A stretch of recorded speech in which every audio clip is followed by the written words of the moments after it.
Hi, everyone. We all know why we're here, so let's just kind of get right to it. Before I turn it over to Tony, a favor to ask. We have a lot of friends here on the line today who want to ask Tony a question. We've got about 45 minutes or so. There won't be enough time for us under any circumstance to accommodate everyone. So we can kind of keep your questions concise and refrain from two-part questions. I'll give everyone the best chance to participate. So now, without further delay, it's my privilege to introduce to you AEW CEO, GM, and Head of Creative, Tony Khan. Tony, why don't you offer some opening thoughts, and then we'll open the line for questions. Hey, everyone. I'm so excited to be here as we are on the road to Revolution officially now. Thank you, everyone, for waiting. I really do appreciate it, and I value everyone's time on this call, and it means a lot, every single one of you that dialed in. I think generally most people here are big wrestling fans like I am, and I'm very excited for tonight. It's a big night. We have a big announcement to come, and there are a lot of big things in the future for AEW and pro wrestling in general. And tonight is a big part of it, and we're on our way to one of our biggest events we've ever had. Revolution always is a fun, great event, and I think, by the way, is anybody here an echo? Anybody hearing the echo right now? Hopefully it's not more tech issues. I got it, Tony. Yep. Thank you very much. I appreciate that. That was going to be a long afternoon if everything I heard was echoed. So thank you very much. And Revolution is always one of our best events, and I am very much looking forward to a great Revolution, and you're all a huge part of it. So thanks for being here today. All right, thanks, Tony. All right, so we're gonna do as we normally do. I'm gonna name who's up first and then who's on deck. So let's start with Garrett Martin from Pace Magazine, and following Garrett will be Brandon Thurston from WrestleNomics. Garrett, you're Great. Up. Hey, Tony, you mentioned the big announcement. I know that's just a few hours away, but is there any insight you can give us about it before the show tonight?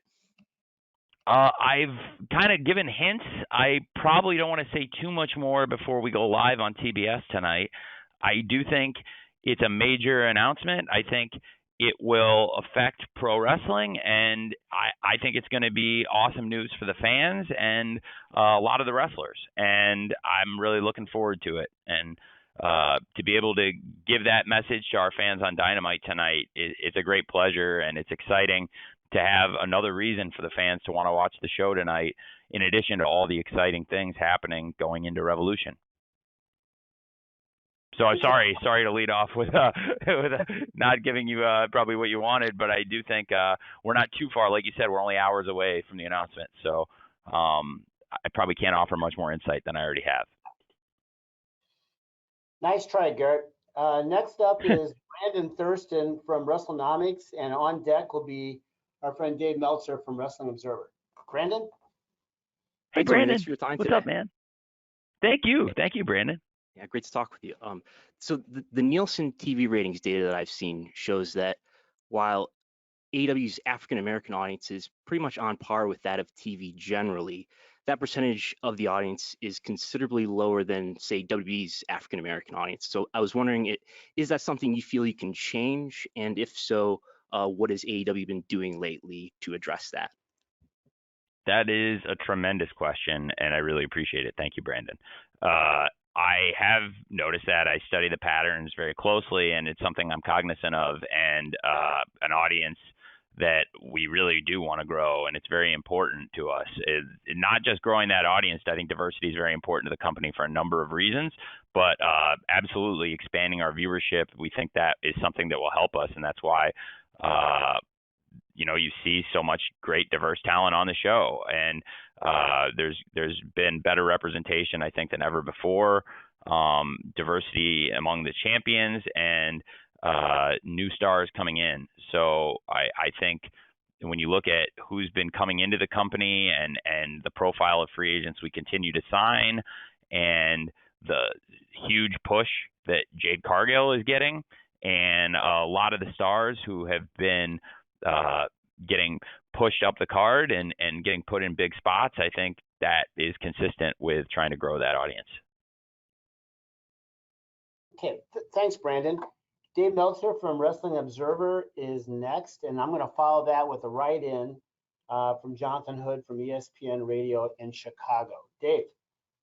Okay, Tony, how you doing? I'm doing great, Dave. How are you, man? I'm doing great. So I actually wasn't looking for that, but he actually triggered something where if you want to talk about the same similar situation with women, but my question was more along the lines of 2023, 2020, late 2022 through 2023. Is there anything in your mind to peak the company when it comes time for the next television contract negotiations? Yes, there is definitely a goal to be as strong of a company or the strongest company we've ever been when it comes time to sign a new TV contract. And I think that could happen at any time if we were to renew, and I love where we're at, so that would be great. And I think that they're very happy with our performance. You know, certainly Dynamite has been so strong since it moved to TBS. Every single week since the premiere, we've been in the top 3 on cable, and we've had huge growth year over year with the move to TBS. And I think that we'll continue to keep a great audience for the next few years, and hopefully we'll be in the strongest position we've ever been in whenever it comes time to sign a new contract. Okay, thanks, Dave. So Tony, here comes a write-in question from Jonathan Hood from ESPN Radio in Chicago, and I'd like to ask Amy Nemedy from WrestleJoy to be ready to be on deck. Jonathan's question is: other than the recently announced dates, do you foresee AEW emanating from other Western or Mountain Time venues, including Canada, in 2022? It's a great question. You know, obviously we have announced Double or Nothing coming to Las Vegas, and after Double or Nothing, our TV is coming through Southern California with Dynamite at the Forum June 1st, and with Rampage coming to Ontario on June 3rd, and we'll be at the Toyota Center for that event. And I do look forward to hopefully doing more shows on the West Coast and the Mountain Time zones. We have been to Denver in the past and Salt Lake City before the pandemic, and I think there are more opportunities to get out and travel. You know, a lot of the dates we've been doing since we got back on the road last summer have been making up dates that were already scheduled, and we even still have, you know, some out in front of us. Like New Orleans is a great example of a city we were scheduled to be in before the pandemic and are going back now. And there are still some others that we had planned to hit before that we're going to go back to that we never made it to. And I would love to go back and hit some of those cities as soon as we can. So yes, that is definitely a goal for us. Fantastic. Thanks, Jonathan, for the write-in. Amy Nemedy from WrestleJoy is next, and she will be followed by Greg Oliver from Slam Wrestling. Amy, you're up.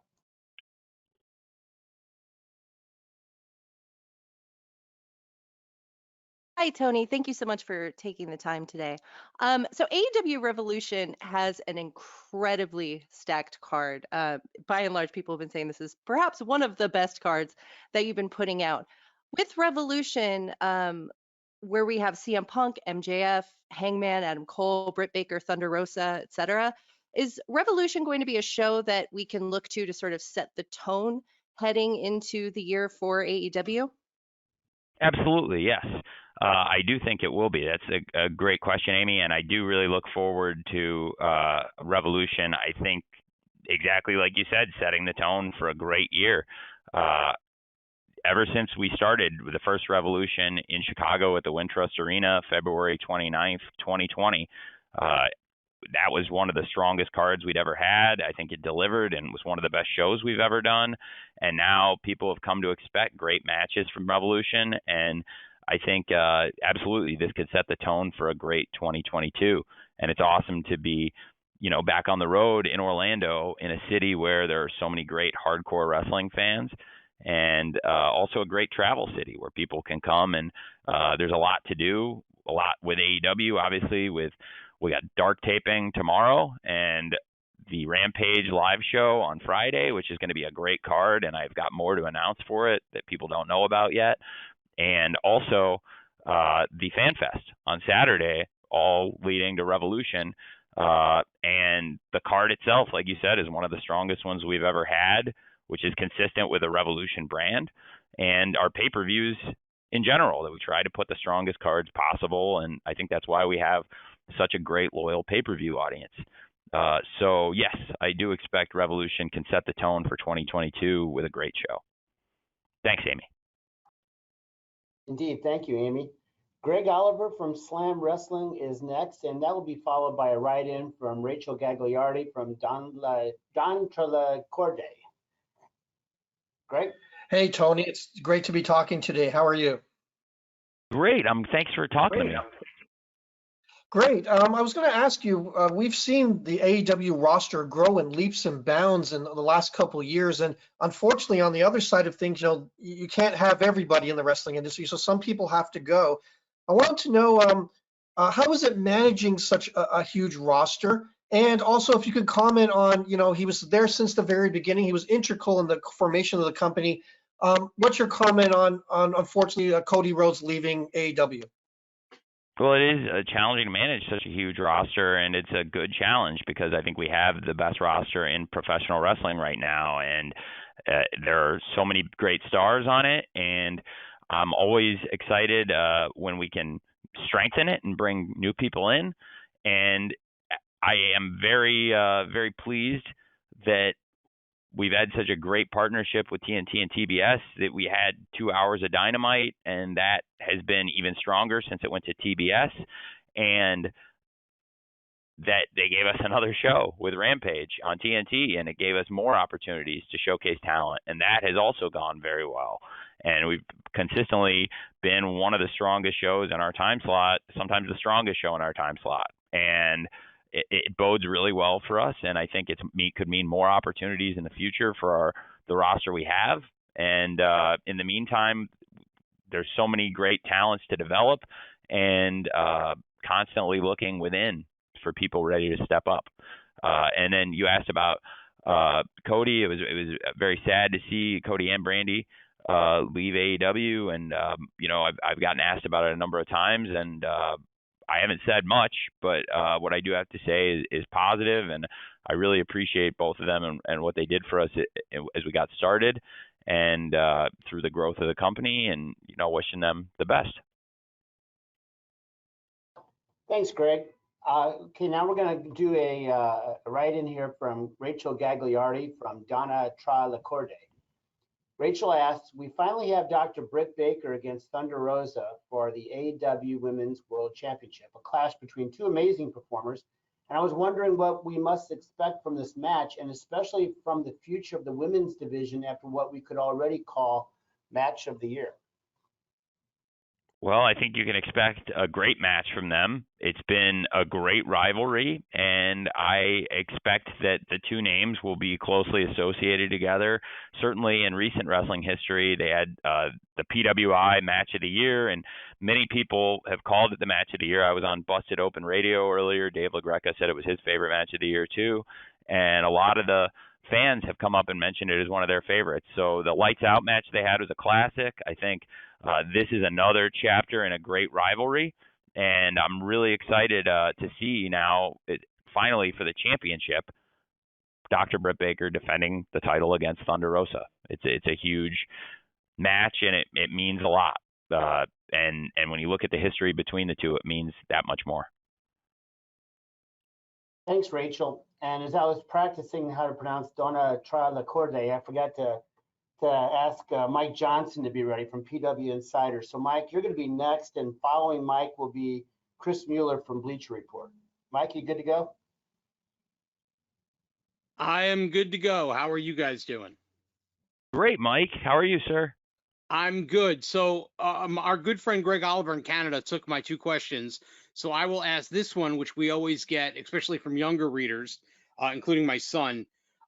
What are the plans at this point to start to get the library into a streaming service whether something that's self-produced by the company or perhaps HBO Max, which just announced they're going to start doing some live sports.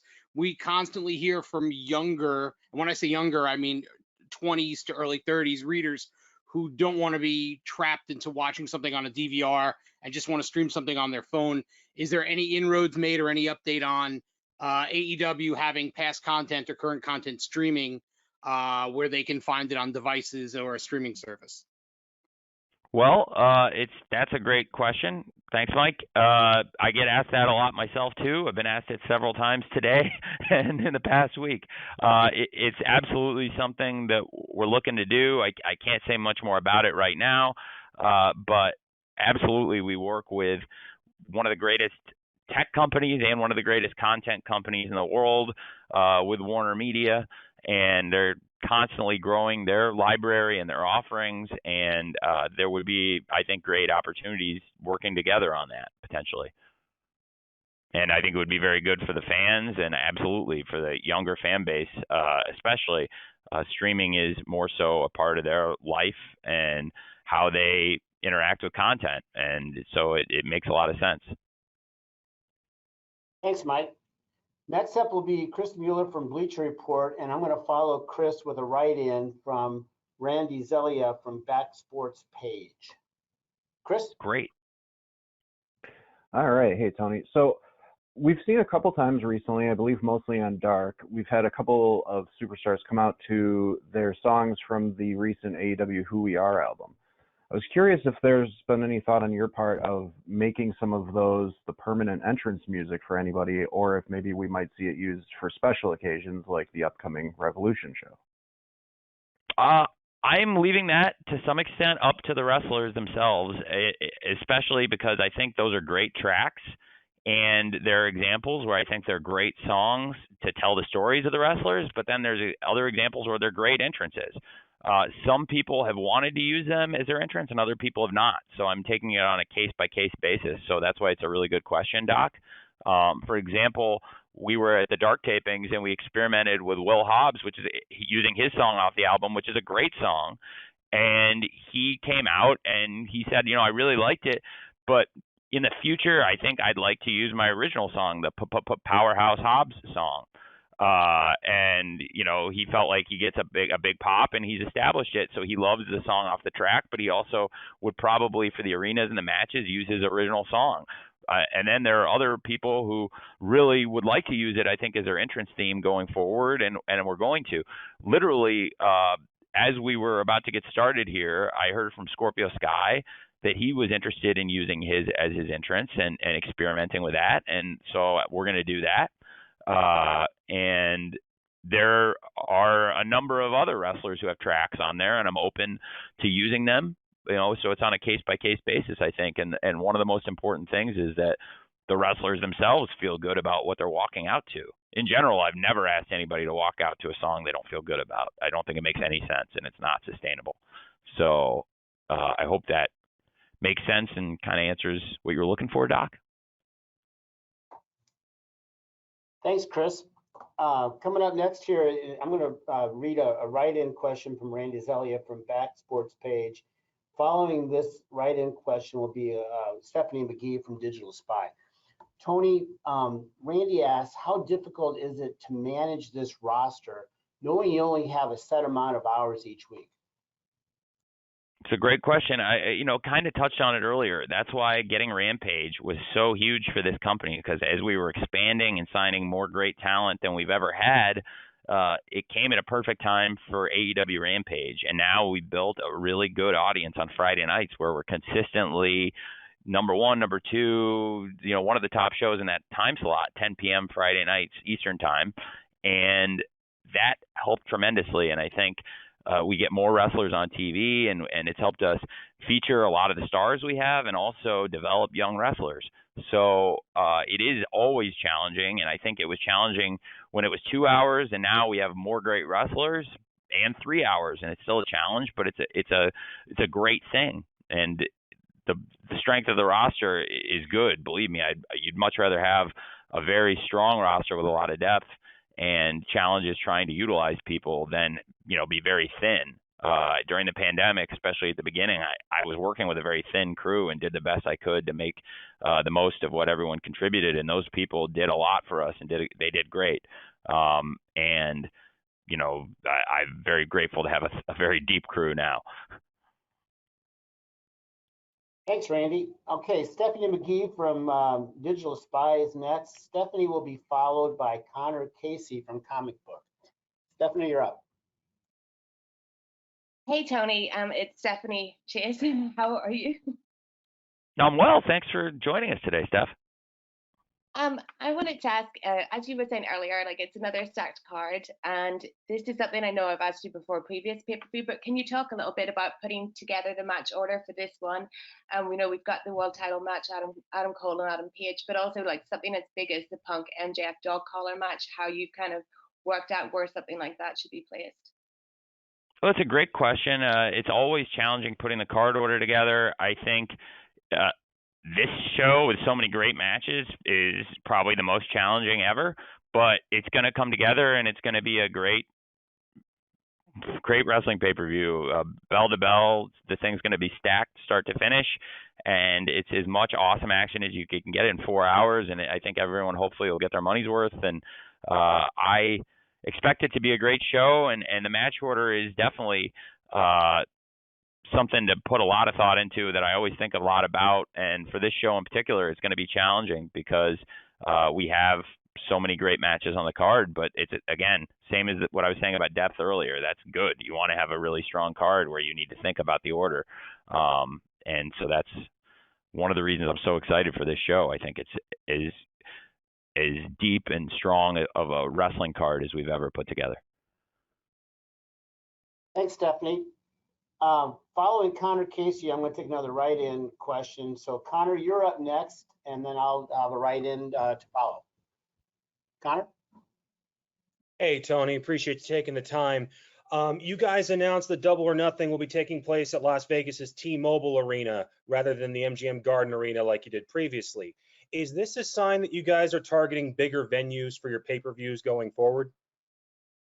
Well, it is. I think, you know, we're still looking at a variety of venues, but I think that's a great venue for us. It's a premium pay-per-view, and I think absolutely looking at big venues, and T-Mobile is a top modern sports venue, and I think we had been at the MGM Grand, and that's a big venue too, and it's one of the biggest ones we've ever run. T-Mobile is a little bit newer and a little bit bigger, and I think we were looking forward to the challenge. So in this case, yeah, absolutely. Okay, thanks a lot, Connor. I've got a write-in question here from Eleanor Line from Eleanor Wrestling, whose question is probably the same question a lot of others have. Are there any plans for AEW to come to the UK in the near future? Well, that's another great question, and I don't have the exact dates. It's absolutely something I'm looking to do. Nothing I could officially announce today, but in particular, Craven Cottage is a venue where I would love to bring AEW. It's my favorite place in the world, and I can only imagine how happy it would make me to bring two things I love so much together in AEW and Craven Cottage, and for worlds to collide. I just think it would be really special.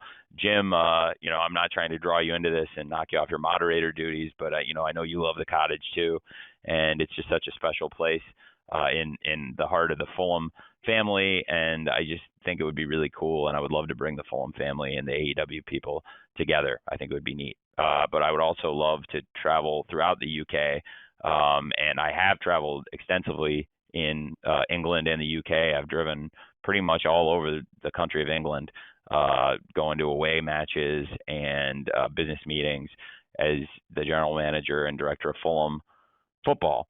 And so absolutely, it's something I really want to do. I just can't officially announce anything to you all today on that. I can announce other things today, but that's not what I'm going to get into today exactly. Well, thanks, Tony, and I totally agree on Craven Cottage, home of top of the table Fulham Football Club and Sky the Championship, heading toward promotion. Nick Hausman from Wrestling Inc. will be next. And I'm going to follow Nick with Jason Powell with Pro Wrestling Net. Nick, are you good to go?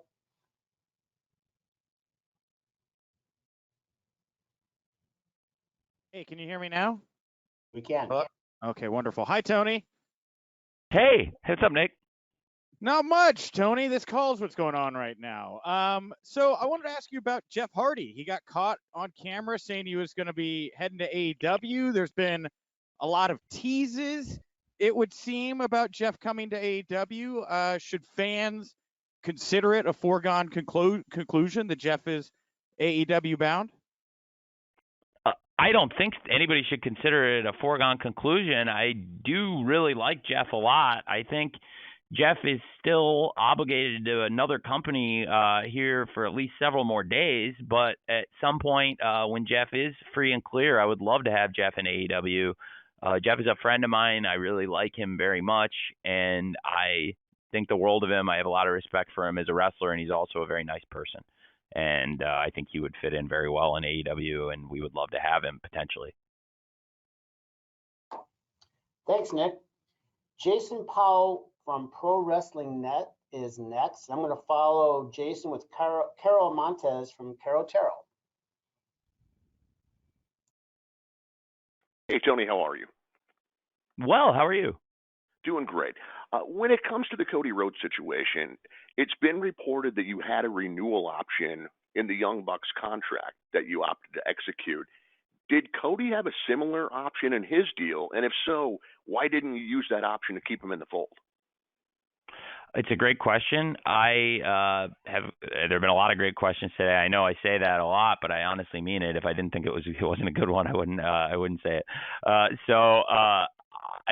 is a very fair question to ask. I don't want to get too deep into it because a lot of this is personal between me and him, but I tried to reach a longer agreement with him beyond what we had for the option years, and it sounded like at one point I think that we were going to, honestly, and when we couldn't settle on it, the last thing I want to do is keep somebody here that isn't going to want to be here. So it didn't look like we were going to get a longer deal done, and I would have loved to have done it, and I have a lot of respect for him, but when we didn't come to terms on that, it made it pretty clear where we were going to end up on things, and that being said, I've said nothing but respectful stuff about Cody, and I'll continue to. Thanks, Jason. Caro Montez from Caro Taro is a write-in, so I'm going to read his question and ask Sean Ross Sapp from Fightful.com to be ready after this. Caro asks, Tony, Mikey Ruckus and the music department do a fantastic job with the music. Do you plan on hosting a concert this weekend showcasing AEW music? Do you plan on doing more events like this for fans in the future? And what do you have in mind to maintain fan engagement? That is something we are doing. There's a concert this weekend. Mikey has composed so many great themes and performed a lot of these themes, and it's a great chance for him to go play live for the fans, and they'll get to hear these themes live for the first time with Mikey playing them, and he's done so great writing some of these songs, and I just think it's a great opportunity for the fans to have a good time and do something different and let loose. And it's a very different experience going to a concert than going to a wrestling show, but this is kind of a mix of the two worlds, and going to have a good time at the concert, but still with your wrestling friends and doing something wrestling related on the road to Revolution, this big pay-per-view weekend. And I really, I just think it'll be a lot of fun. So I think that for fan engagement, we made those songs available online, and some of them have really caught on and become hits. We've had a great interest in the new Keith Lee track, for example. Adam Cole's song has been the #1 metal song and the #1 rock song on iTunes, which is awesome for us. And it bodes really well for Adam Cole and for our music department. And so Mikey does a great job, and I think we'll continue to put out more great themes. and for staying engaged with the audience. I think these are great events, and we're trying to put more different things on the pay-per-view weekends, like the Fan Fest and Mikey's concert, different things to make the pay-per-view weekends feel special. Something I don't know if I've mentioned to anybody, this might be the first time I'm breaking it, here in Jacksonville right now is a content creator who I really like, RJ City. I think does a great job developing content, and I'd seen him doing some stuff other places. And we're on the road to Revolution, and it's such a big event, and I'm part of the IWC, like pretty much everyone on this call is part of the internet wrestling community, and I have been since I was a very small child on dial-up internet, and it's still a big part of me. And I thought his stuff is great. He popped me. And so he's here to create content on the road to Revolution, and that's more great stuff we can do to engage with the fans as we try to get people pumped up for Dynamite tonight and Rampage Friday. And there's going to be a great card for Rampage Friday for everybody who's got tickets for that. And then, of course, Sunday Revolution. It's going to be a great week. Thanks, Carl, for that write-in. Sean Ross Sapp from Fightful is next, and Sean will be followed by Shaquille Majori from CBSSports.com. Sean. Hey, Tony. Thanks for doing this. Very happy to hear the RJ City stuff. He's great, but wanted to ask you about the potential of trios titles. That's something that you often see fans discussing. Is it something you're considering, maybe even in the near future? And what are maybe some of the pros and cons of that from your view? Well, sorry. For a second, Nick, I got a bit of static when you asked your question. So I heard. I'm sorry, Sean. Sorry. So when you said, can you go back? I heard you mention RJ City, and then I got a bit of static when you were talking. Sorry. Yeah, a lot of fans have asked about trios titles. Or have you considered bringing? Okay, those that's in what you perhaps? said. Sorry. Yeah. That's it. Okay, trios titles. So thanks, Sean. So I definitely think it's something that there's a lot of interest in. I've seen that, and we have a lot of great trios here. I am very interested in it. I'll be 100% honest with you. This is the most blunt answer I could give. I'm much more receptive to doing it when Kenny Omega is back, because I think that is going to happen. And when Kenny Omega is back, I think the trios division is that much stronger. We could do a great tournament now and have a great trios division, but I think he would make it that much stronger. And I have so much respect for him, and I think he was such a great world champion for us. And I think we could have by far the best trios division anybody could put together with how strong our roster is and how many trios are already together and have experience working together. And I would love for Kenny Omega to be a part of it. I didn't expect to answer that question, I didn't expect to answer that today. But since you asked and it's such a good question, Sean, I'll give you a really blunt answer, man. Hey, thanks, Sean. Shaquille Majori from CBSSports.com is next. Shaquille will be followed by Will Washington from Grapsody. Shaquille? Hi, Tony. Thank you so much for doing this today. Thank you, Shaq.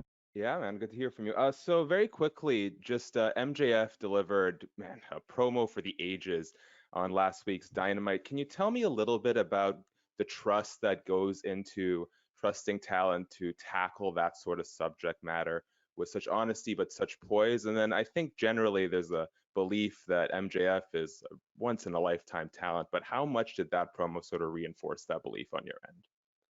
Well, again, it was working in sports.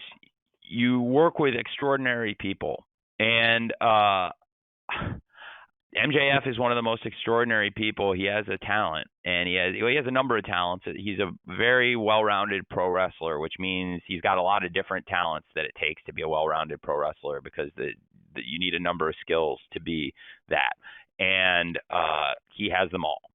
And again, when you're in professional sports, you get to work with extraordinary people, and you watch them do extraordinary things, and it becomes almost routine. And I never take for granted the extraordinary things they do. And so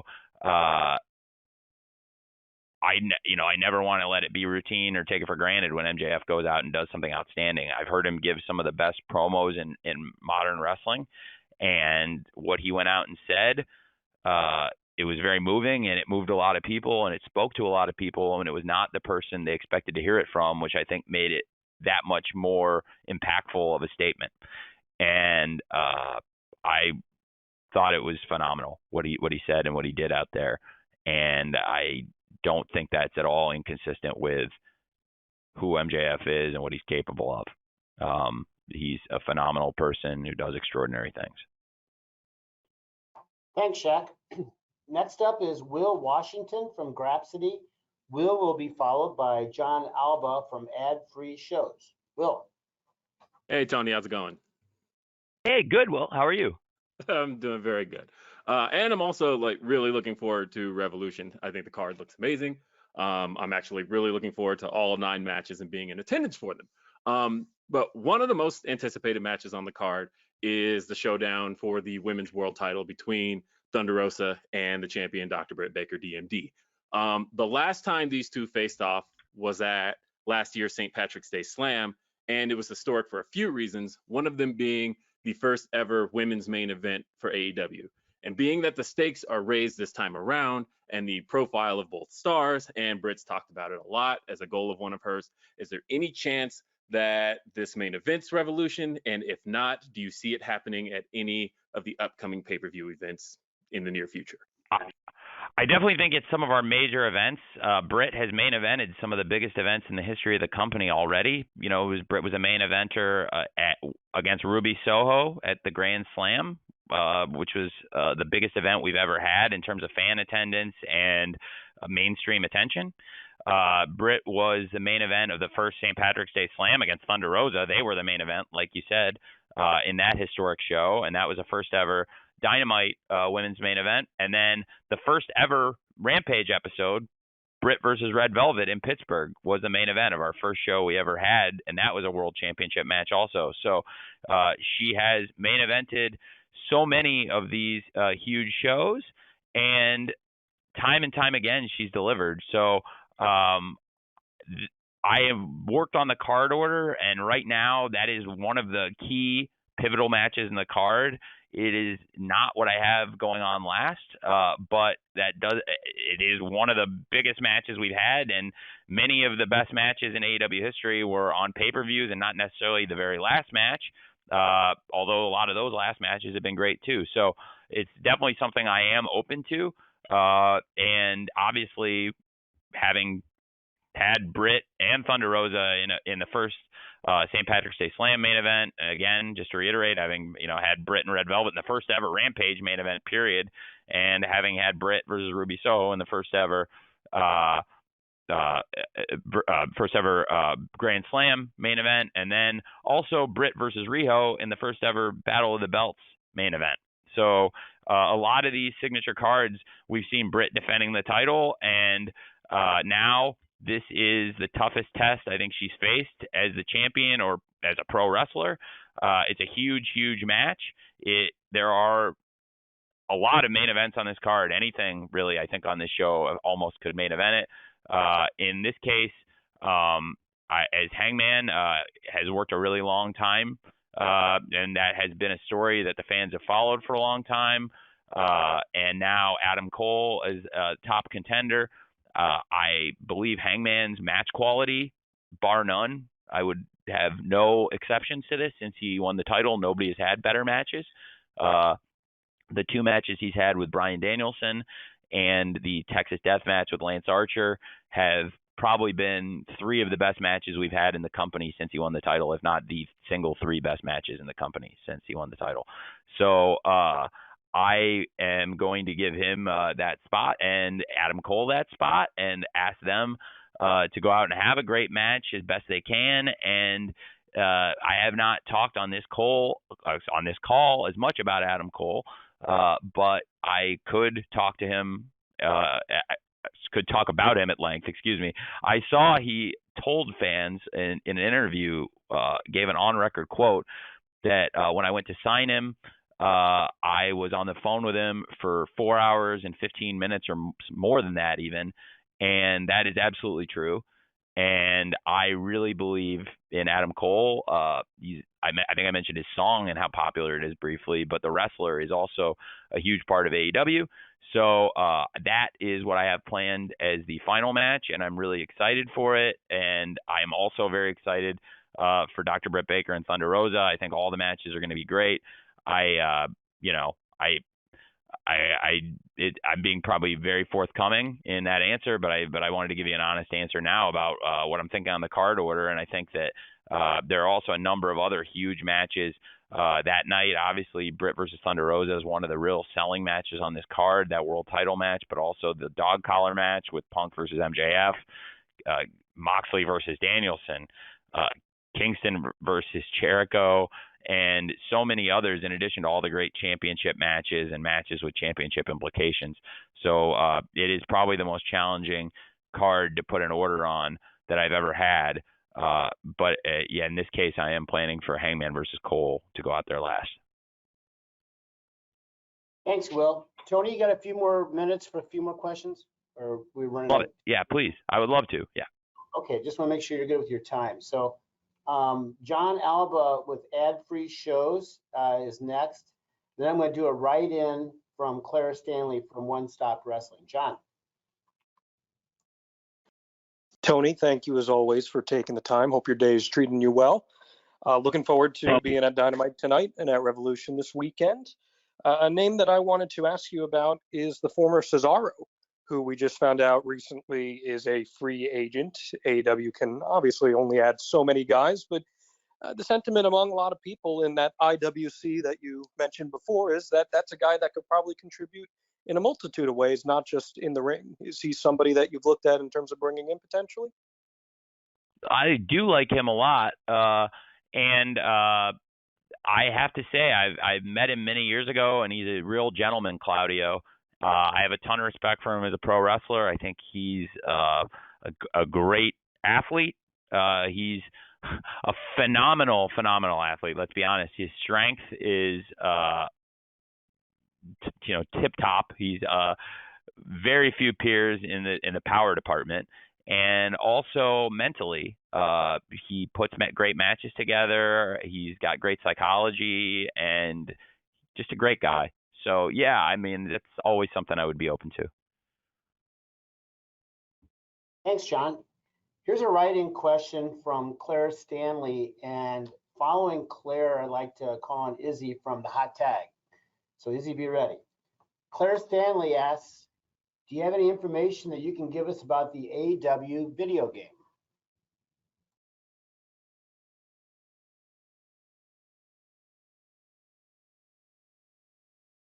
No, sorry, Jim. I had a bit of static on the line. So what about the video game? Sorry, Jim. Just, do you have any update that you can share with everybody? Update. Got it. Sorry. Yes. I don't have any specific updates other than that they're working every day on it, and people were recording voice tracks this week. I think at AEW Dark, we'll be recording some content. So anybody who's at Dark, you may end up in the video game as doing some chants. We'll be asking the crowd to give us a hand there, getting maybe even with some people who aren't there, getting their chants in the game. Just that'll be a lot of fun. And we're plugging away. So the console game is still on track, and I'm hopeful that we'll be able to give more updates on it soon. But it's been a major investment, and it's something that really is looking to pay off in a major way for us, I think, with all the interest in it. Thanks, Claire. Okay, I'm going to go with Izzy from the Hot Tag, and we're going to complete today's session with Bill Pritchard from WrestleZone after Izzy has her moment here. So Izzy, you're up. Hi, Tony. How are you? Hey, I'm great. Izzy, how are you? I'm doing great. Thank you so much for asking, and thank you so much for taking the time today. I'm really excited to be talking to you. Now, this is the first major pay-per-view without Cody Rhodes being a part of AEW. We know the huge impact Cody has left on AEW, so does the roster and even yourself feel pressure to fill that void without the American Nightmare being present? No, I don't actually, because I've done a few pay-per-views without Cody on them, and they were both very successful. And I really love having him here as a huge part of the company. But the biggest pay-per-view show the company ever did, he wasn't on, was All Out, and the previous year's All Out, he also was not at, and he's a huge part of the pay-per-views he has been on. But I know we can do a really good pay-per-view without him on the card. But he's also great when he's been on the cards. So in that sense, no, I don't, because actually All Out, I think, is probably the best show we ever did. And in every show I think we ever do will be compared, I think, to All Out is probably all around as strong an event as I've ever been a part of. So I will miss him very much in a lot of ways, but in terms of feeling that pressure to put on a great pay-per-view, I don't feel that as much because we've done that. Okay, thanks, Izzy. Last, certainly not least, is Bill Pritchard from WrestleZone. Bill, you're up. Hey, Tony, how are you? I'm great, Bill. How are you? Good. Earlier today, you had some really kind comments about Orange Cassidy on Busted Open.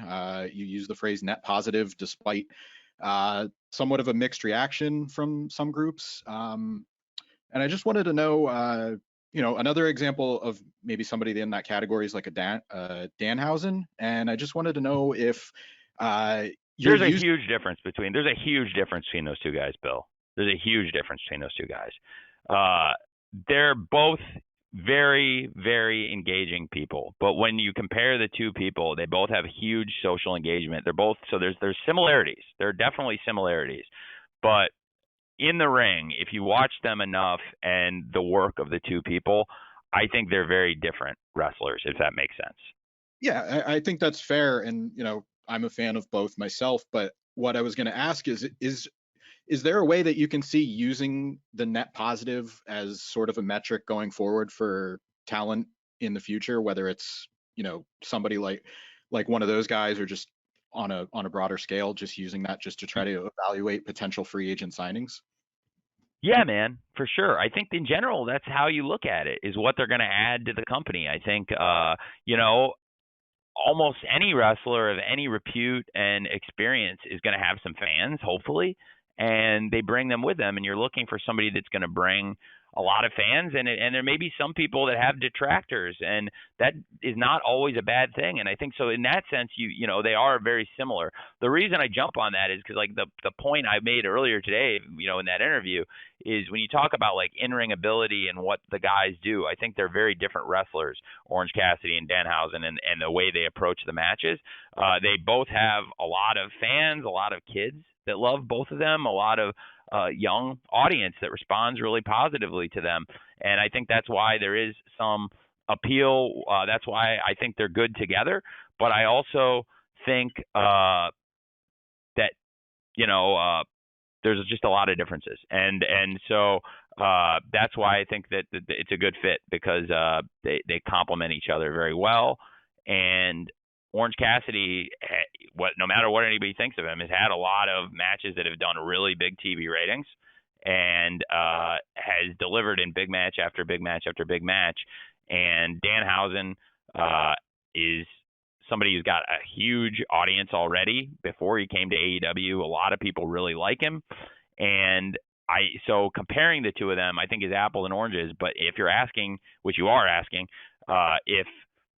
if I'm using that kind of net positive as a good barometer for how I think somebody can affect the company, yeah, that's a great question, man. Absolutely. And it's an ever changing barometer. I think one of the points I was making earlier on Busted Open, I think most people probably did not hear it, was that they asked me something that surprised me from the beginning of AEW, and I didn't know how popular he was going to become, Orange Cassidy. And one of the reasons that I've given him as much of a platform and as much TV time and big matches as I have, obviously he brings an audience, which is the most important thing, and he consistently delivers numbers for us. But also, it's because I really care about wrestling and good wrestling, and even if you don't like his tactics or his psychology, he can go. And he's a gifted athlete and a very gifted wrestler when he wants to try, so to speak. And that is kind of some of the stuff I was saying about him. So I think Danhausen is such a charismatic person, and to have the two of them out there together, clearly the fans really respond to it. So that's why I think they're such a good pair, because I think they have a lot of similarities and some big differences too that make them very complementary. Okay, thanks, Bill, and thanks, Tony, and thanks to everyone. I wish we had more time, but the clock is unforgiving, especially with Dynamite ahead in just a few hours. So with that, again, Tony, thanks for hanging on and getting us through the technical difficulties. And on behalf of everyone, on behalf of Tony and everyone at AEW, our sincere thanks, not only for attending today, but for your continued interest in AEW and your passion for wrestling. We'll be distributing an audio recording here shortly to all attendees. So be looking for that. And then, until we meet again, perhaps in Orlando for Revolution on Sunday, we wish you the very best. Again, thanks a million for joining us. Hey, may I have a one chance, Jim, to say goodbye to everybody? Absolutely, you may. I would love to. If anybody's still on, half you people probably hung up, but I just really appreciate everybody being here today. It means a lot. Dave, I saw, I'm looking through here as I was about to say goodbye. I'm looking through. Dave, I think you may have misunderstood what I was saying. I said the match order would be very difficult. I never said they would have trouble following any of these matches, Page versus Cole. I think that they can follow anybody. Hangman Page and Adam Cole, two of the best wrestlers in the world. So no, I did not say that, Dave. And also, Sean, I apologize to you for calling you Nick earlier. Nick's question was so good. I still was thinking about it, and then I had some static on yours, Sean. So thanks for that. And everyone else, I really appreciate you all being here. And thank you for giving us this chance to promote Revolution and also talk to you and answer questions. And if there's anybody whose questions I didn't get, I'm genuinely sorry. I will stay in the scrum as long as I need to answer every single person's questions. And I just really appreciate you all supporting AEW and supporting Revolution by covering us. And I know a lot of you are not in the business of being fans, but a lot of you are wrestling fans anyway. So I thank you for that. And I hope you enjoy the show as fans, and hopefully I'll get to answer everyone's questions in the scrum. So thank you for that. Thank you, Tony. And thanks again, really, to everybody for joining us. This is always a great tradition for AEW ahead of the pay-per-views, and we always look forward to it. And so again, on behalf of Tony and everyone at AEW, 1,000 thanks for all you do. Thanks, everyone. Cheers. Thanks, all.